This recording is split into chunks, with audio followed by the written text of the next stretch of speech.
శ్రీగురుభ్యో నమ. నారాయణం నమస్కృత్య నరం చైవ నరోత్తమం దేవీం సరస్వతీం వ్యాసం తతో జయముదీరయేత్. ఆదౌ దేవకీదేవి గర్భజననం గోపీగృహే వర్ధనం మాయాపూతన జీవితాపహరణం గోవర్ధనోద్ధారణం కంసచ్ఛేదన కౌరవాదిహననం కుంతీసుతాన్ పాలనం ఏతద్భాగవతం పురాణకథితం శ్రీకృష్ణలీలామృతం. ఓం క్లీం శ్రీకృష్ణాయ గోవిందాయ గోపీజనవల్లభాయ నమః. ఓం క్లీం శ్రీకృష్ణాయ గోవిందాయ గోపీజనవల్లభాయ నమః. ఓం క్లీం శ్రీకృష్ణాయ గోవిందాయ గోపీజనవల్లభాయ నమః. ఓం క్లీం శ్రీకృష్ణాయ గోవిందాయ గోపీజనవల్లభాయ నమః. ఓం క్లీం శ్రీకృష్ణాయ గోవిందాయ గోపీజనవల్లభాయ నమః. ఓం క్లీం శ్రీకృష్ణాయ గోవిందాయ గోపీజనవల్లభాయ నమః. ఓం క్లీం శ్రీకృష్ణాయ గోవిందాయ గోపీజనవల్లభాయ నమః. ఓం క్లీం శ్రీకృష్ణాయ గోవిందాయ గోపీజనవల్లభాయ నమః. ఓం క్లీం శ్రీకృష్ణాయ గోవిందాయ గోపీజనవల్లభాయ నమః. ఓం క్లీం శ్రీకృష్ణాయ గోవిందాయ గోపీజనవల్లభాయ నమః. ఓం క్లీం శ్రీకృష్ణాయ గోవిందాయ గోపీజనవల్లభాయ నమః. ఇదానీం వయం సర్వే శ్రీమద్భాగవత మహాపురాణే ప్రథమస్కంధే ద్వాదశాధ్యాయే ప్రవిశామః. అశ్వత్థామ ప్రయోగించినటువంటి బ్రహ్మాస్త్రంతో ఉత్తరాదేవి గర్భంలో నిర్జీవంగా ఉండిపోయినటువంటి ఆ శిశువును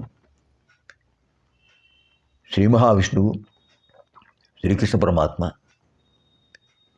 సూక్ష్మ రూపంలో ఆమె గర్భంలో ప్రవేశించి తన చేతిలో ఉన్న కౌమోదకి అనే గదతో ఆ శిశువు చుట్టూ తిరుగుతూ ఆ బ్రహ్మాస్త్ర బంధనాలన్నింటినీ కూడా ఛేదిస్తూ ఆ శిశువుకు పునర్జీవం కల్పించారు.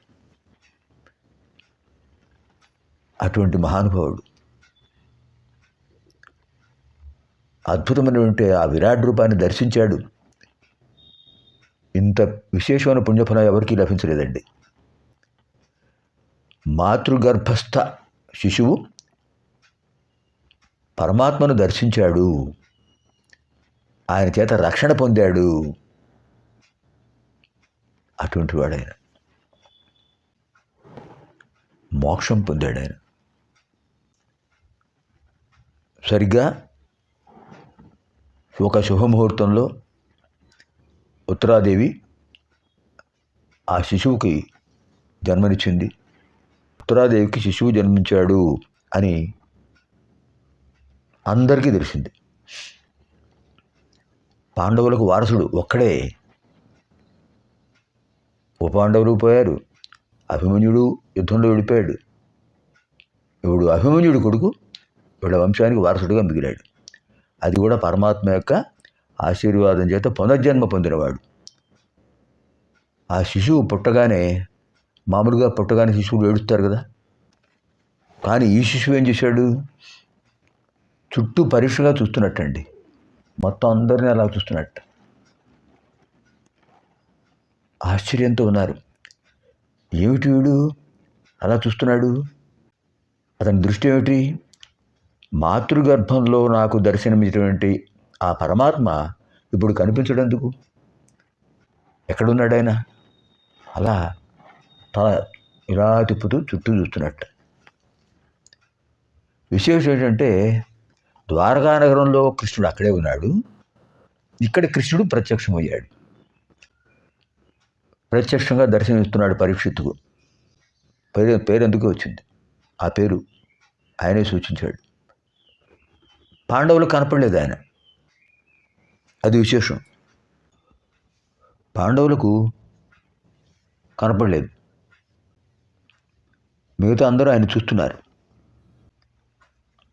అతను చూస్తున్నాడు పరీక్ష. ఆ శిశువు అంగుష్ఠమాత్రుడై నా చుట్టూ తిరుగుతూ నా చుట్టూ ఉన్నటువంటి జ్వాలలను, అగ్ని జ్వాలను నశింపజేసి, ఆ బంధాలను నశింపజేసి నన్ను రక్షించిన ఆ పరమాత్మ ఏరి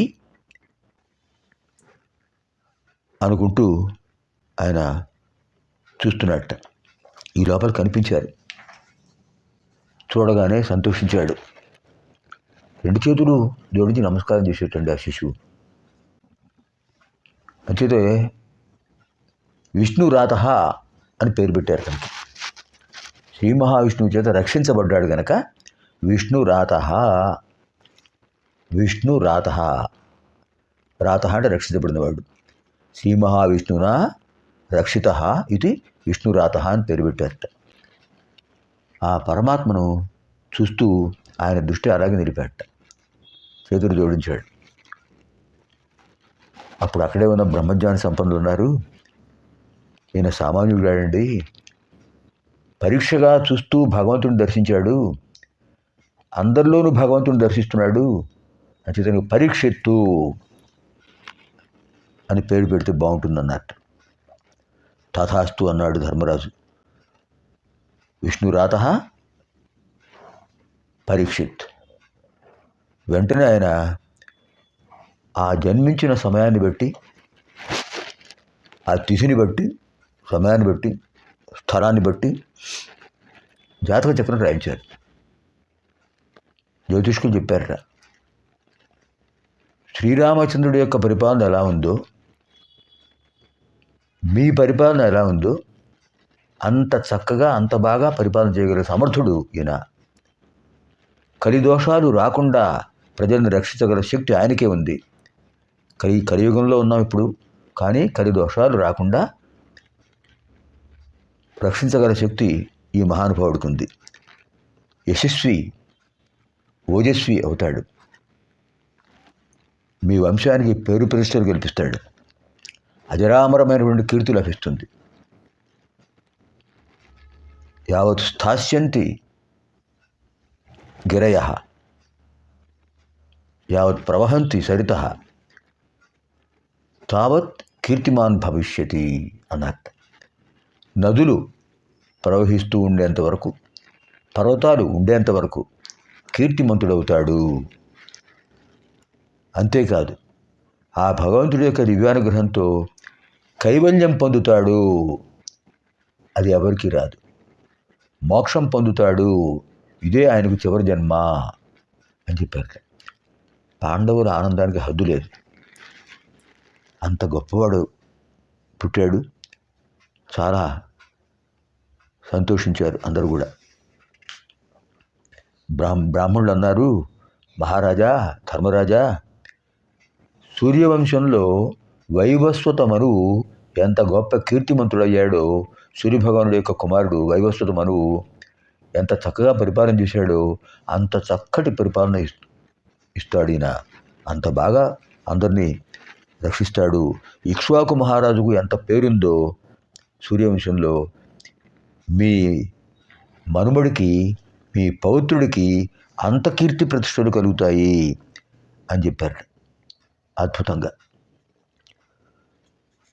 ఇంకా ద్రౌపదీదేవి, కుంతీదేవి, సుభద్ర, వీళ్ళ ఆనందానికి హద్దు లేదు. వంశానికి ఇతను కీర్తి ప్రతిష్టలు తీసుకొస్తాడు అని అందరూ ఆ పసివాడిని అల్లారుముద్దుగా చూస్తున్నారు. ఉత్తరాదేవి ఆనందానికి హద్దు లేదు. ఆ తల్లి సంతోషానికి హద్దు ఉంటుందా? ఇది శ్రీమద్భాగవత మహాపురాణే పారమహంస్యాం సంహితాయాం ప్రథమస్కంధే 12వ అధ్యాయः. స్వస్తి.